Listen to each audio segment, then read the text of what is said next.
CUETയുടെ UGC notification വന്നപ്പോഴും അതുപോലെ NTA notification വന്നപ്പോഴും ഏറ്റവും കൂടുതൽ ആൾക്കാർ വന്ന് ചോദിക്കുന്ന ചോദ്യം ഇതാണ്: ഈ പറയുന്ന സെൻട്രൽ യൂണിവേഴ്സിറ്റികളിൽ ജാമിയ മിലിയ ഇസ്ലാമിയ പെടുമോ? CUET വീഡിയോസിൻ്റെ കമൻസിൽ എല്ലാം തന്നെ ഒരുപാടായിട്ട് കണ്ടുവരുന്ന ഒരു ചോദ്യമാണ്, JMI ഉൾപ്പെടുമോ? ജാമിയ മിലിയ ഇസ്ലാമിയ ഈ CUET വെച്ച് സ്കോർസ് വെച്ച് എടുക്കുന്ന ഒരു യൂണിവേഴ്സിറ്റി ആകുമോ എന്നുള്ള ചോദ്യങ്ങൾക്കുള്ള ഉത്തരവുമായിട്ടാണ് ഞാൻ ഇന്ന് വന്നിരിക്കുന്നത്. അതെ, ജാമിയ മിലിയ ഇസ്ലാമിയയും CUET വഴി തങ്ങളുടെ സ്റ്റുഡൻസിനെ UG കോഴ്സുകളിലേക്ക് അഡ്മിറ്റ് ചെയ്യുന്ന ഒരു യൂണിവേഴ്സിറ്റി ആയിരിക്കും. ജാമിയ മിലിയ ഇസ്ലാമിയെ പറ്റിയും അതുപോലെ മറ്റ് യൂണിവേഴ്സിറ്റികളെയും CUET എക്സാമിനെ പറ്റിയും അതിൻ്റെ സിലബസിനെ പറ്റിയും അതുപോലെ മറ്റ് എന്ത് കാര്യങ്ങളും CUETയെ പറ്റി വന്നാലും നിങ്ങളുടെ അടുത്തേക്ക് ആദ്യം എത്തിക്കുന്നത് ഞങ്ങളായിരിക്കും. ആ ന്യൂസുകളെല്ലാം തന്നെ ആദ്യം അറിയാൻ ചാനൽ സബ്സ്ക്രൈബ് ചെയ്യുക. മാക്സിമം +2 വിദ്യാർത്ഥികളിലേക്ക് അല്ലെങ്കിൽ അവരുടെ മാതാപിതാക്കളിലേക്ക് ഈ ഒരു ന്യൂസ് എത്തിച്ചു കൊടുക്കുക. നമുക്ക് ജാമിയ മിലിയയുടെ കൂടുതൽ വിശേഷങ്ങളിലേക്ക്, അതും ജാമിയ മിലിയ CUETയുടെ ഭാഗമാകുന്ന കാര്യം അറിയിച്ച നോട്ടിഫിക്കേഷനിലേക്ക് ഒന്ന് പോവാം. Jamia Millia Islamia common university entrance test അഥവാ CUET 2022ൻ്റെ ഒരു ഭാഗമാകുമെന്ന് ഒരു വലിയ മീറ്റിംഗ് കൂടി തീരുമാനിച്ച കാര്യം അറിയിക്കുന്ന ഒരു നോട്ടിഫിക്കേഷനാണ് ഈ കാണുന്നത്.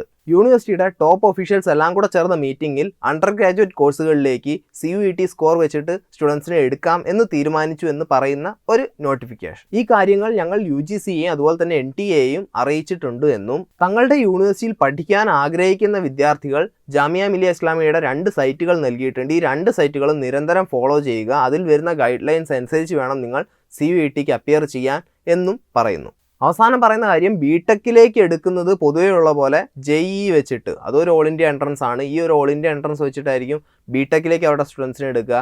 അതുപോലെ തന്നെ BDS പ്രോഗ്രാമിലേക്ക് നീറ്റ് സ്കോർ വെച്ചിട്ടായിരിക്കും അഡ്മിഷൻസ്. അത് മുമ്പ് എങ്ങനെയായിരുന്നോ നടന്നുകൊണ്ടിരുന്നത് അതുപോലെ തന്നെയായിരിക്കും ഇപ്പോഴും നടക്കുക. CUET പക്ഷേ ഇതൊന്നും അല്ല. CUET വേറെ തന്നെ ഒരു സംഭവമാണ്. CUET വലിയൊരു സംഭവം ആകാൻ പോവുകയാണ്. അപ്പം അതിലൂടെ തന്നെയായിരിക്കും ജാമിയ മിലിയ ഇസ്ലാമിയയിലേക്കുള്ള അണ്ടർ ഗ്രാജുവേറ്റ് കോഴ്സുകളിലേക്കുള്ള നിങ്ങളുടെ അഡ്മിഷൻ. ജാമിയ മിലിയ ഇസ്ലാമിയയുടെ ഒഫീഷ്യൽ വെബ്സൈറ്റ്സ് എപ്പോഴും നോക്കിക്കൊണ്ടിരിക്കുക. നിങ്ങൾ ജാമിയ മിലിയ ഇസ്ലാമിയയിൽ ഒരു കോഴ്സ് ചെയ്യാൻ അല്ലെങ്കിൽ ഒരു അണ്ടർ ഗ്രാജുവേറ്റ് കോഴ്സിന് ചേരാൻ ആഗ്രഹിക്കുന്നുണ്ട് എങ്കിൽ എന്ന് കൃത്യമായി പറയുന്ന ഒരു നോട്ടിഫിക്കേഷനാണിത്. ഇതിങ്ങനെ പറഞ്ഞിരിക്കുമ്പോൾ തന്നെ ഇതിൻ്റെ ഒപ്പം നിങ്ങളെ ഞെട്ടിപ്പിക്കുന്ന വേറൊരു വിവരം കൂടെ എനിക്ക് പറയാനുണ്ട്. വരും ദിവസങ്ങളിൽ, അതായത് കുറഞ്ഞ ദിവസങ്ങൾക്കുള്ളിൽ തന്നെ പ്രൊപ്പോയ്സിൻ്റെ ഒരു ഇടിവെട്ട് അനൗൺസ്മെൻറ്റ് വരാനുണ്ട്. നമ്മളുടെ മലയാളി സ്റ്റുഡൻസിന് വേണ്ടി, അവരുടെ പാരൻസിന് വേണ്ടി, അവരുടെ ടീച്ചേഴ്സിന് വേണ്ടി അവരുടെ ആശങ്കകളെല്ലാം തന്നെ അകറ്റാൻ ഒരു കിടിലൻ ഇനീഷ്യേറ്റീവ് തുടങ്ങുന്നുണ്ട്. CUETയെ പറ്റി ഇങ്ങനെ ഒരു ഓൾ ഇന്ത്യ എക്സാം ആക്കിയതൊക്കെ ആൾക്കാർ അറിഞ്ഞു വരുന്നേ ഉള്ളൂ. അപ്പം നിങ്ങൾക്ക് അറിയാവുന്ന കാര്യങ്ങൾ മറ്റുള്ളവരിലേക്ക് എത്തിക്കുക. മാക്സിമം സ്റ്റുഡൻസിനെ ഇതിൽ ഉൾപ്പെടുത്തുക. ഈ ഒരു എക്സാം എഴുതാത്തതിലൂടെ വലിയൊരു അവസരമായിരിക്കും ആ കുട്ടികൾക്ക് നഷ്ടപ്പെടുന്നത്, ആ വിദ്യാർത്ഥികൾക്ക് നഷ്ടപ്പെടുന്നത്. അതുകൊണ്ട് മാക്സിമം സ്റ്റുഡൻസിലേക്ക് തന്നെ ഇത് എത്തിക്കാൻ എല്ലാവരും ശ്രദ്ധിക്കുക. പരമാവധി ഷെയർ ചെയ്യുക. അതുപോലെ വീഡിയോസ് ഇഷ്ടപ്പെട്ട് കഴിഞ്ഞാൽ ലൈക്ക് ചെയ്യുക. ഇതുപോലത്തെ വീഡിയോസ് ഇനിയും കാണാൻ, ആദ്യം തന്നെ ഇങ്ങനത്തെ വിവരങ്ങൾ നിങ്ങളിലേക്ക് എത്താൻ ചാനൽ സബ്സ്ക്രൈബ് ചെയ്യുക. ഇനി ആ പറഞ്ഞ ഞെട്ടിപ്പിക്കുന്ന രഹസ്യം, ഇതൊരു ഞെട്ടിപ്പിക്കുന്ന ന്യൂസ് ആണെങ്കിലും മറ്റൊരു ഞെട്ടിപ്പിക്കുന്ന ന്യൂസ് കൂടെ ഞാൻ നിങ്ങളുടെ മുന്നിലേക്ക് ഇന്ന് കൊണ്ടുവന്നിട്ടുണ്ട്. അറിയണ്ടേ? നമ്മൾ മുമ്പത്തെ വീഡിയോസിൽ പറഞ്ഞിരുന്നു ഫരീഹ ഇഫ്തിഖറിനെ പറ്റി. എത്ര നല്ല റിപ്പോർട്ടറാണ് അവർ നൽകുന്ന ന്യൂസുകളൊക്കെ എത്രത്തോളം ഓതൻറ്റിക് ആണ് എന്നുള്ള കാര്യങ്ങളൊക്കെ മുമ്പത്തെ വീഡിയോസ് എടുത്താൽ നിങ്ങൾക്ക് അറിയാം. ഞാനിവിടെ മുമ്പ് മെൻഷൻ ചെയ്തിട്ടുള്ളൊരു കാര്യമാണ്. ഫരീഹ ഇഫ്തിഖറിനെ UGC അപ്രിഷ്യേറ്റ് ചെയ്ത കാര്യവും ഞാൻ പറഞ്ഞിരുന്നു. അവരുടെ ട്വിറ്ററിൽ അവർ പോസ്റ്റ് ചെയ്തിട്ടുള്ള ഒരു ട്വീറ്റാണിത്. ഇതിൽ കാണിക്കുന്നത്, ഞാൻ മുമ്പ് പറഞ്ഞിരുന്നു, ഒരു യൂണിവേഴ്സിറ്റി അവരുടെ എലിജിബിലിറ്റി, അവരുടെ ക്രൈറ്റീരിയ പറഞ്ഞു തുടങ്ങിയിട്ടില്ല എന്ന്. ഞാനത് തിരിച്ചെടുക്കുന്നു. ജാമിയ മിലിയ ഇസ്ലാമിയ അവരുടെ ക്രൈറ്റീരിയാസ് ഓപ്പൺ ആക്കിക്കൊണ്ടുള്ള ഒരു ടേബിളാണ് ഈ കാണിക്കുന്നത്. ഏതൊക്കെ കോഴ്സുകൾക്ക് അവർ CUET വഴി സ്റ്റുഡൻസിനെ എടുക്കുന്നു, അതുപോലെ തന്നെ എന്തൊക്കെയാണ് അവർ ആവശ്യപ്പെടുന്ന ക്രൈറ്റീരിയ, നിങ്ങൾ ഏത് ഡൊമൈൻ എടുത്തിട്ട് വേണം ഈ കാണുന്ന കോഴ്സുകളിലേക്കുള്ള എൻട്രി നേടാൻ എന്നുള്ള കാര്യങ്ങൾ വിശദമായി പറയുന്ന, വളരെ വിശദമായി പറയുന്ന ഒരു ടേബിളാണ് കാണുന്നത്. ഇപ്പോൾ ശരിക്കും അങ്ങനെ കാണുന്നില്ല അല്ലേ? കാണിച്ചു തരാം. CUET 2022 സ്കോറിലൂടെ ജാമിയ മിലിയ തൽക്കാലത്തേക്ക് ഇപ്പം 8 കോഴ്സുകളാണ് പറഞ്ഞിരിക്കുന്നത്.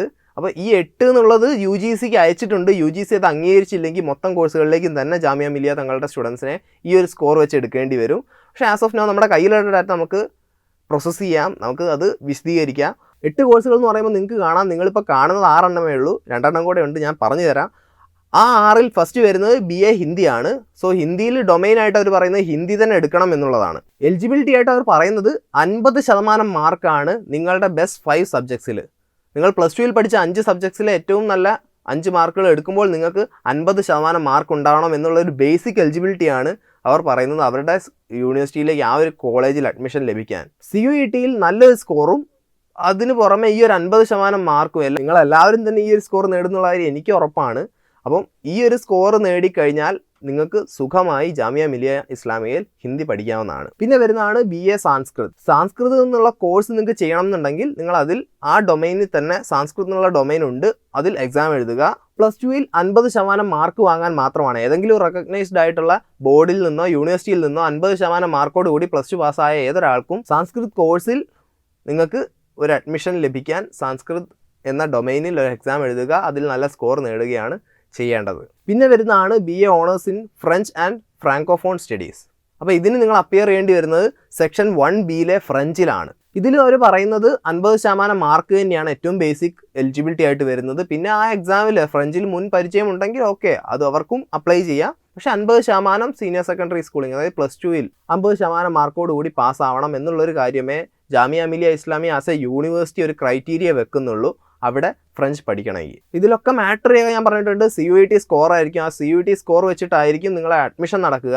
അപ്പം അങ്ങനെ CUET നല്ലപോലെ സ്കോർ ചെയ്യുന്നവർക്കും തങ്ങളുടെ +2-ൽ ഇത്രയൊരു മാർക്ക് ഉണ്ടെങ്കിൽ മാത്രമേ ഈ ഒരു യൂണിവേഴ്സിറ്റി, ഓരോ യൂണിവേഴ്സിറ്റിക്ക് ഓരോന്നായിരിക്കും. ഇപ്പോൾ ഇവർക്ക് 50 ആണെങ്കിൽ ഒരു പക്ഷേ ഡൽഹി യൂണിവേഴ്സിറ്റിക്ക് വേറൊന്നായിരിക്കും. അതൊന്നൊക്കെ ഓരോ യൂണിവേഴ്സിറ്റിക്കും വിട്ടുകൊടുത്തിട്ടുള്ള കാര്യമാണ്. സോ ജാമിയ മിലിയ ഇസ്ലാമിയയിൽ ഫ്രഞ്ച് പഠിക്കണമെങ്കിൽ ഫ്രഞ്ച് ഡൊമൈനിൽ എക്സാം എഴുതുക, 50% മാർക്ക് +2-ൽ വാങ്ങുക. പിന്നെ വരുന്നത് Spanish and Latin American studies. അപ്പോൾ ഇതിൽ നിങ്ങൾ എഴുതേണ്ട ഡൊമൈൻ സ്പാനിഷ് ആണ്. നേരത്തെ പറഞ്ഞ അതേ ക്രൈറ്റീരിയ ആണ് വരുന്നത്, +2-ൽ 50% മാർക്ക്. നെക്സ്റ്റ് വരുന്നത് BA എക്കണോമിക്സ് ആണ്. അതൊരു ഓണേഴ്സ് കോഴ്സാണ്.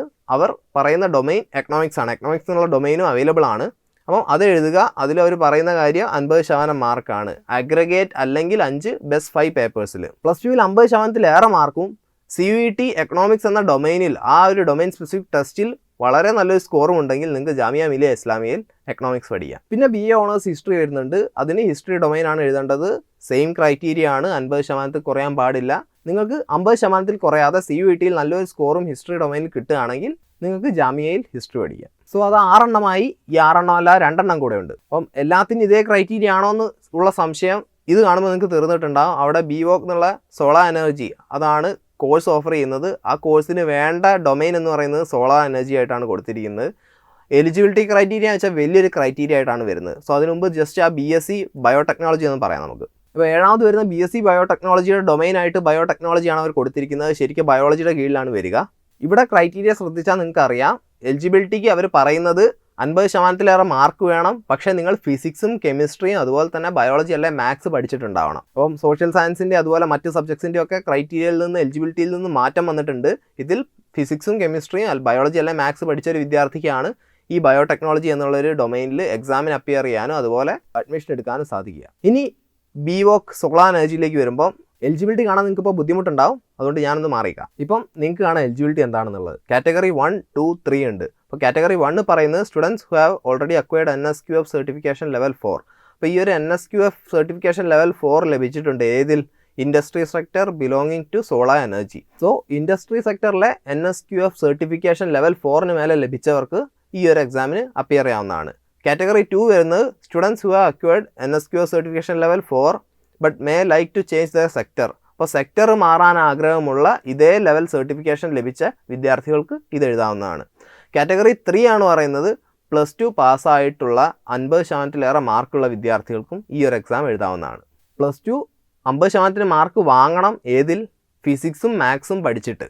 ഒരു സയൻസ് സംബന്ധ കോഴ്സ് ആയതുകൊണ്ട് തന്നെ ഫിസിക്സും മാത്സും പഠിച്ച +2-ൽ 50%-ന് മേലെ മാർക്കുള്ള CUET-ൽ നല്ല സ്കോർ ലഭിക്കുന്ന ഒരു വിദ്യാർത്ഥിക്ക് ഈ ഒരു കോഴ്സിന്, സോളാർ എനർജി എന്നുള്ള ഈ കോഴ്സിന് ജാമിയ മിലിയ ഇസ്ലാമിയയിൽ പോകാൻ സാധിക്കും. ഇപ്പോൾ കുറേ ആൾക്കൊരു സമാധാനം വന്നിട്ടുണ്ടാവും. 2 കാര്യങ്ങളാണ്. ഒന്ന്, ജാമിയ മിലിയ ഇസ്ലാമിയ CUET-യുടെ ഭാഗമാണ് എന്നറിയുന്നതിൽ. രണ്ടാമത്തെ കാര്യം, ഈ ക്രൈറ്റീരിയ, എലിജിബിലിറ്റി ക്രൈറ്റീരിയ എങ്ങനെയാണ്, നിങ്ങൾ എന്തൊരു ക്രൈറ്റീരിയയുടെ ബേസിൽ ഏതൊരു ഡൊമൈൻ ടെസ്റ്റ് എഴുതിയിട്ടാണ് എങ്ങോട്ട് പോവുക, ഏതൊരു കോഴ്സ് എടുക്കുക എന്നുള്ളത്. അപ്പോൾ ഒരു യൂണിവേഴ്സിറ്റി എങ്ങനെയാണ് ഇത് ചെയ്യുന്നത് എന്നുള്ളതിൻ്റെ ഒരു ഡെമോ ആണ്, അല്ലെങ്കിൽ ശരിക്കും റിയലായിട്ട് അവരിട്ടതാണ്. പക്ഷെ നമ്മളെ സംബന്ധിച്ച് നമുക്ക് ആദ്യത്തെ ഒരു എക്സ്പീരിയൻസ് ആണിത്. അപ്പോൾ ജാമിയ ബാക്കിയുള്ളവർക്ക് വഴി കാട്ടുകയാണ്. ജാമിയയുടെ ഭാഗത്തുനിന്ന് ഇങ്ങനെ ഒരു മൂവ് വന്നു. നമ്മൾക്കത് വളരെ ഹെൽപ്ഫുൾ ആയിട്ടുള്ള ഒന്നാണ്. കാരണം കുട്ടികൾക്ക് ഇപ്പം, സ്റ്റുഡൻസിനും അതുപോലെ പാരൻസിനൊക്കെ ഇപ്പം മനസ്സിലായിട്ടുണ്ടാവും ഏതൊരു രീതിക്കാണ് ഈ ഒരു എലിജിബിലിറ്റി ബാധിക്കുക, അല്ലെ എലിജിബിലിറ്റി എന്നുള്ള ഒരു സംഭവം ആദ്യമായിട്ട് കൊണ്ടുവരുമ്പം എങ്ങനെയാണ് അത് ഓപ്പറേറ്റ് ചെയ്യുന്നതെന്നൊക്കെ നിങ്ങൾക്ക് ഇപ്പം മനസ്സിലായിട്ടുണ്ടാവും. അവർ പറയുന്ന ഡൊമൈൻ ടെസ്റ്റ് എടുത്ത് നല്ലപോലെ പഠിക്കുക, അതിൽ നല്ലപോലെ പെർഫോം ചെയ്യുക, പോരാത്തതിന് +2ലും നല്ല മാർക്ക് വാങ്ങുക. നിങ്ങൾക്ക് ഇഷ്ടപ്പെട്ട യൂണിവേഴ്സിറ്റികളെല്ലാം തന്നെ നിങ്ങൾക്ക് പഠിക്കാൻ പറ്റും. ശ്രദ്ധിക്കേണ്ട കാര്യം, നിങ്ങൾ പഠിക്കാൻ ആഗ്രഹിക്കുന്ന യൂണിവേഴ്സിറ്റിയുടെ ക്രൈറ്റീരിയാസ് എപ്പോഴും നോക്കിയിട്ടുണ്ടെന്നും അത് നിങ്ങൾക്ക് കൃത്യമായി മനസ്സിലായിട്ടുണ്ടെന്നും ഉറപ്പുവരുത്തുക. ഇനി എന്തെങ്കിലും മനസ്സിലാക്കാൻ ബുദ്ധിമുട്ടുണ്ടെങ്കിൽ ഇതാണ് ഞങ്ങളുടെ കോൺടാക്ട് നമ്പർ. നിങ്ങൾക്ക് എപ്പോൾ വേണമെങ്കിലും ഇവിടെ ഡൗട്ട്സ് ചോദിക്കാം. ഞങ്ങളുടെ ഹെൽപ്പ് ഡെസ്ക് നിങ്ങളെ ഏതൊരു രീതിയിലും ഹെൽപ്പ് ചെയ്യുന്നതായിരിക്കും. അപ്പോൾ ഇതുപോലത്തെ ന്യൂസുകൾ ഇനിയും എത്തിക്കാൻ, അത് ആദ്യം തന്നെ നിങ്ങളിലേക്ക് എത്താൻ സബ്സ്ക്രൈബ് ചെയ്യാൻ ഞാൻ പ്രത്യേകം പറയണ്ടല്ലോ. സബ്സ്ക്രൈബ് ചെയ്യുക, വീഡിയോ ഇഷ്ടപ്പെട്ടു കഴിഞ്ഞാൽ ലൈക്ക് ചെയ്യുക. ഇനിയും ഇതുപോലത്തെ ജാമിയ മിലിയ പോലുള്ള മറ്റ് യൂണിവേഴ്സിറ്റികളുടെ ക്രൈറ്റീരിയാസും എലിജിബിലിറ്റിയും CUETയെ സംബന്ധിച്ചുള്ള പുതിയ അപ്ഡേറ്റ്സും, എന്ന് ആപ്ലിക്കേഷൻ തുടങ്ങും, എങ്ങനെ ആപ്ലിക്കേഷൻ ഫില്ല് ചെയ്യണം, ഈ വക കാര്യങ്ങളെല്ലാം തന്നെ നിങ്ങൾക്ക് പറഞ്ഞു തരാനും നിങ്ങൾക്ക് മനസ്സിലാവാത്ത കാര്യങ്ങൾ കൂടുതൽ ക്ലാരിറ്റി വരുത്താനും ഞാൻ ഇനി നിങ്ങളുടെ അടുത്തേക്ക് വരും. അതുവരേക്കും പീസ് ഔട്ട്.